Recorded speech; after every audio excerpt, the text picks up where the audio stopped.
Halo semua, selamat datang kembali di channel Bikin Merinding. Di video ini akan mereview sebuah alur cerita film horor bioskop terbaru yang berjudul Gundik yang dirilis tahun 2025. Film bermula ketika Otto yang merupakan mantan tentara akhirnya bisa bebas dari penjara. Saat pulang ke rumah, ia merasa kecewa karena putrinya, Mary, telah diam-diam menikah dengan Baim. Menurut Otto, Baim yang hanya bekerja sebagai seorang supir taksi tidak memiliki masa depan. Tak berselang lama, ia mendapat pekerjaan untuk merampok rumah seorang simpanan pejabat negara yang dikenal sebagai Gundik. Otto ditugaskan untuk mencuri emas-emas yang berada di rumah tersebut. Dia pun mengambil tawaran pekerjaan itu dengan maksud untuk membantu biaya melahirkan Mary. Untuk menjalankan aksinya, Otto membentuk tim perampok yang terdiri dari 4 orang. Ketiga rekannya adalah Saud sesama mantan tentara, Reza yang merupakan kakak ipar Otto, dan Baim sebagai supir dan pengintai pemula. Namun aksi tersebut berubah menjadi mimpi buruk ketika mereka menyadari bahwa Nyai pemilik rumah yang dirampok tersebut bukanlah seorang Gundik biasa. Dia adalah seorang siluman ular sakti, penguasa pesisir pantai selatan. Penasaran sama cerita lengkapnya? Langsung saja kita bahas. Film bermula di pantai selatan tahun 1988, diperlihatkan seorang politikus yang berkunjung di sebuah rumah bernama Bento. Di sana ia disambut oleh seorang pria bernama Samir. Tidak lupa Bento membawa seserahan berupa emas yang sangat banyak. Kedatangannya ternyata ingin mewujudkan hajatnya yang ingin naik pangkat menjadi seorang jenderal. Lalu setelah itu Bento disuruh masuk di sebuah kamar untuk menunggu Gundik yang akan mewujudkan keinginannya. Tak berselang lama Gundik Nyai pun akhirnya keluar. Sementara itu Samir dan anak buahnya mempersiapkan seorang anak untuk dijadikan sebuah tumbal. Anak tersebut lalu dibaringkan dan siap untuk dieksekusi. Darah dari anak itu lalu dihisap melalui selang dan dipakai Nyai untuk membasahi tubuhnya sebagai bagian daripada ritual. Dan film Gundik pun dimulai. Scene lalu beralih di Jawa Tengah tahun 2003, seorang mantan tentara yang bernama Otto akhirnya terbebas dari penjara. Di sana ia dijemput oleh anak perempuannya yang bernama Mary. Otto lantas terkejut ketika melihat sang anak sedang hamil besar. Di sini ayah atau suami Mary adalah seorang driver taksi bernama Baim. Otto pun terlihat judes setelah mengetahui anaknya menikah dengan seorang pria yang hanya bekerja sebagai driver taksi. Namun Mary mengatakan apa salahnya punya suami driver taksi, yang penting bukan seorang pejabat yang suka korupsi.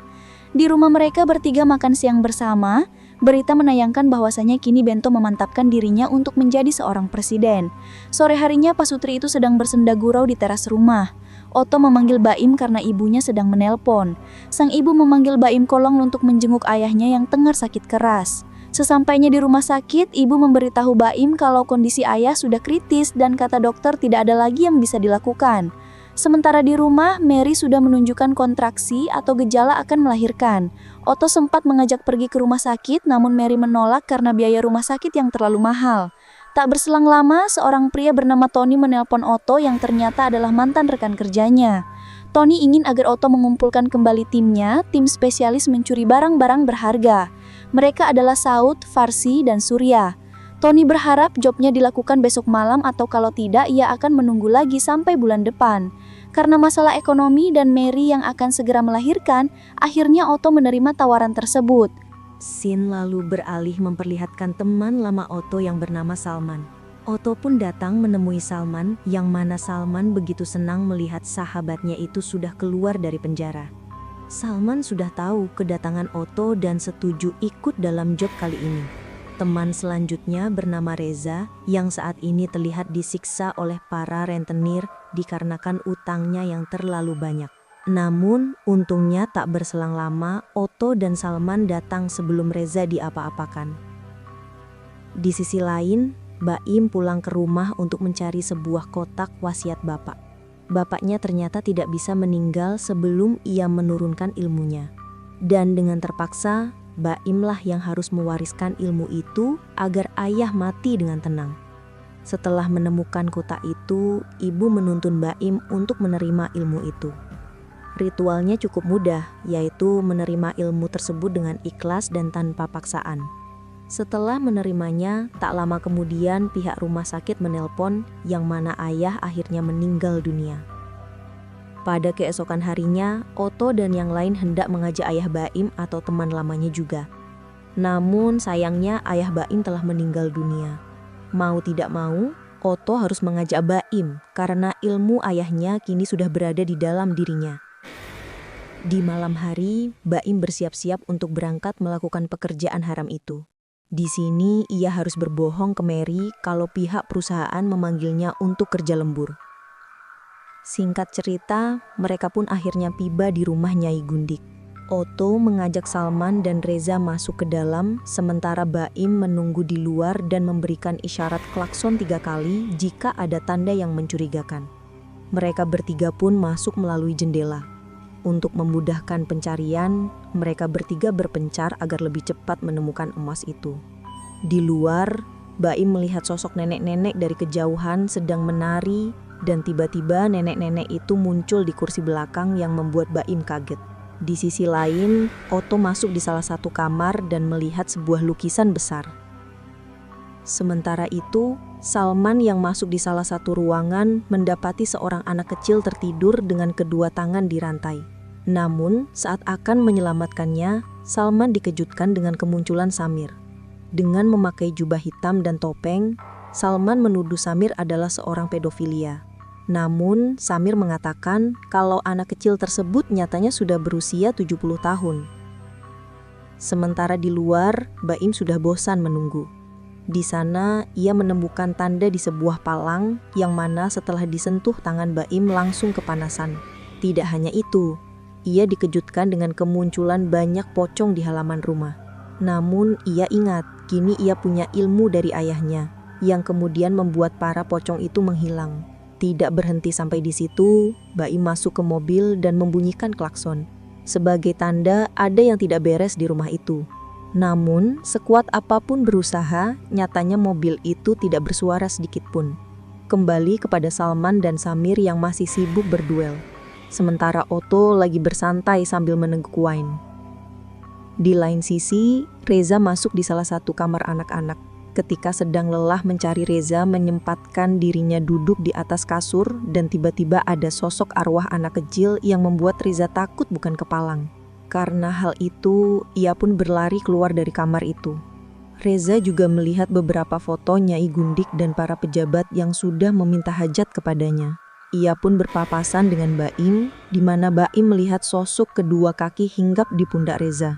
Untungnya, Baim berhasil mengusir kaki itu sehingga pundak Reza terasa lebih ringan.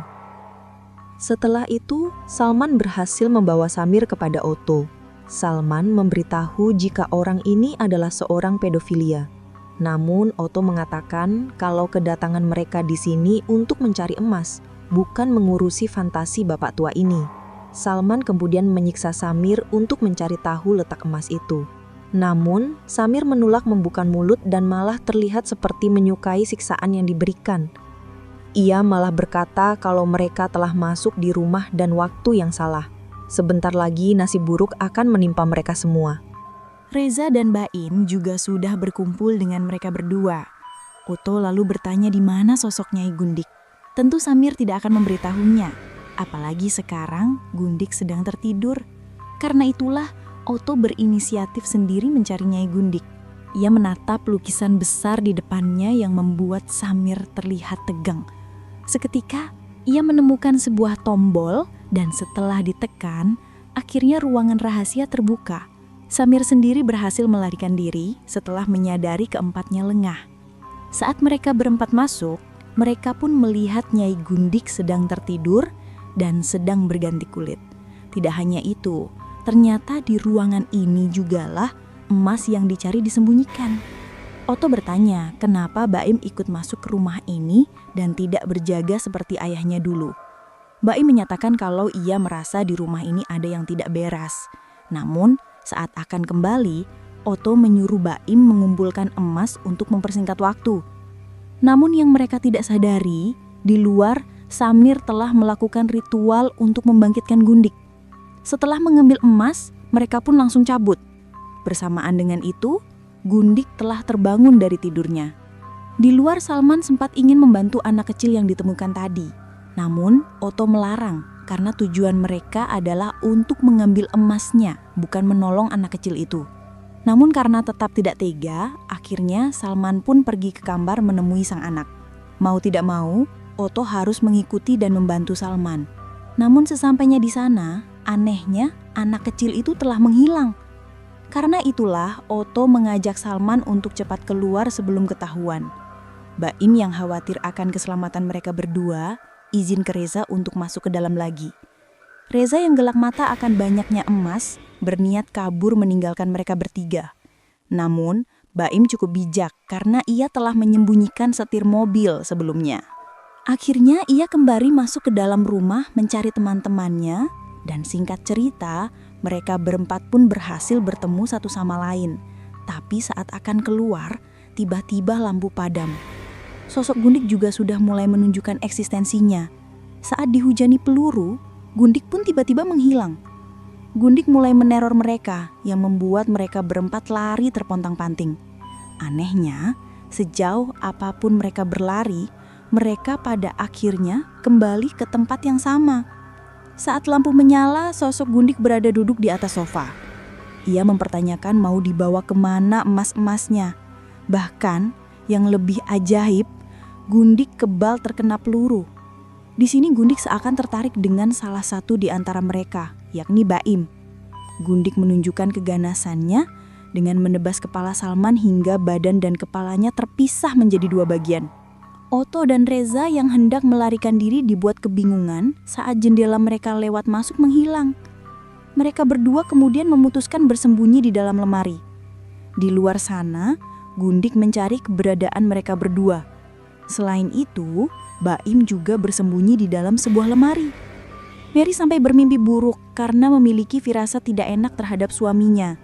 Ia pun menelpon salah satu petugas perusahaan taksi untuk menanyakan keadaan suaminya. Namun sang petugas berkata kalau Baim tidak masuk kerja malam itu. Ia pun menemukan petunjuk Baim di kertas dan akhirnya Mary pun menuju ke sana. Setelah keluar dari lemari, Otto bersembunyi di dalam sebuah kotak. Sementara Reza bersembunyi di bawah kolong ranjang. Namun pada akhirnya Gundik berhasil menemukan Reza. Gundik berubah menjadi ular dan menyerang Reza dengan sangat ganas. Gundik kembali ke wujud manusia dan membawa Reza keluar.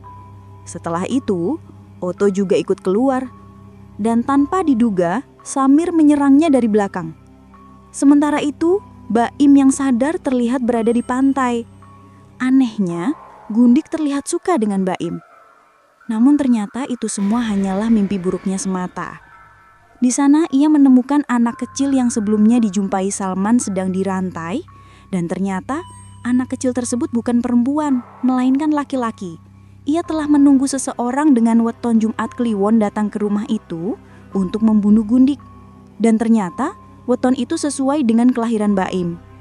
Gundik sengaja membiarkan mereka masuk karena ingin menggunakan jiwanya agar bisa awet muda selama-lamanya. Di sisi lain, Otto dan Reza sudah tertangkap oleh Samir dan anak buahnya. Namun, Otto diam-diam berhasil mengambil kunci di saku salah satu anak buah Samir. Lalu setelah itu, Baim membawa anak kecil tersebut ke tempat tidur milik Gundik. Di sana, ia terfokus ke salah satu kursi yang tertutup kain merah. Saat dibuka, ada sosok nenek tua. Nenek yang sebelumnya meneror Baim di mobil.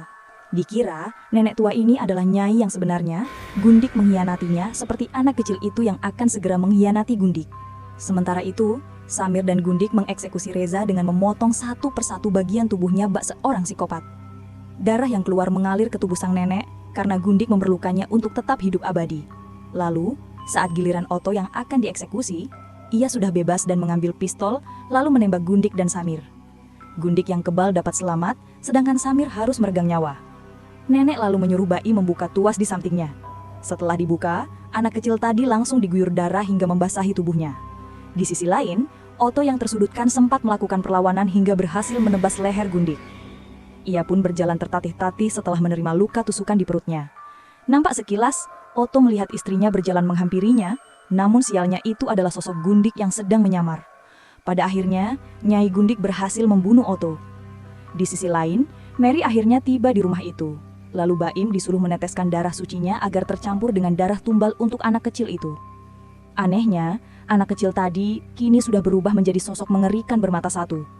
Nenek juga bisa merasakan aroma bayi Mary yang dikandungnya.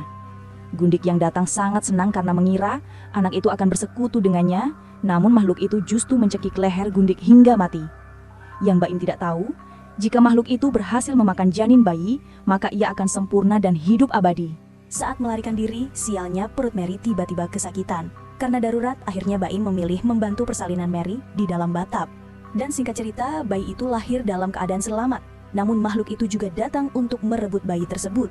Mbak Im yang mencoba melawan tidak dapat mengimbangi kekuatan makhluk itu. Makhluk itu berhasil merebut si bayi dan menelannya hidup-hidup. Namun, ternyata bayi itu begitu kuat karena telah mewarisi kekuatan dari ayah dan kakeknya. Makhluk itu pun memuntahkan bayi itu hingga ia binasa karena energi dahsyat yang diberikan sang bayi. Dan akhirnya film pun selesai. Konflik film ini cukup seru dan menarik untuk disaksikan, walaupun terdapat adegan-adegan tak terduga yang cukup mengejutkan penonton. Terima kasih untuk kalian yang udah nonton video ini. Kira-kira film apa lagi yang pengen dibuatin alur ceritanya? Tulis di kolom komentar ya. Jangan lupa tap tombol like, share, dan subscribe-nya juga. See you di next video.